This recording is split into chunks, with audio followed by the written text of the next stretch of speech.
गांधी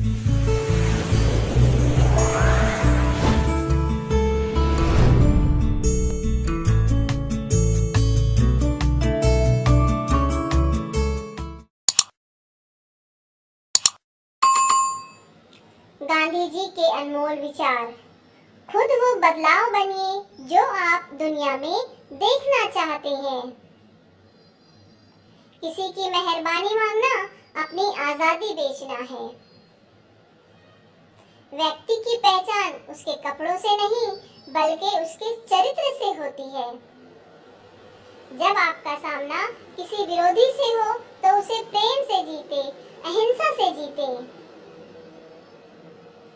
आंख के बदले में आंख पूरी दुनिया को अंधा बना देगी।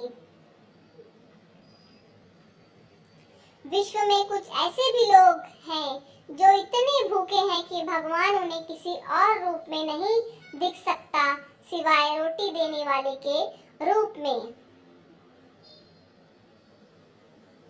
जहाँ पवित्रता है वहीं निर्भयता है।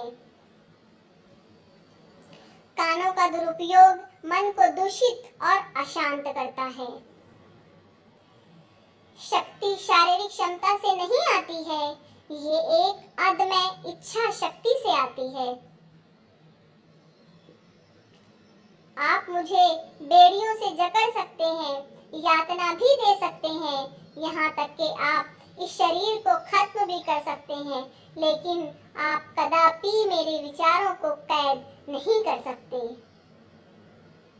Thanks for watching.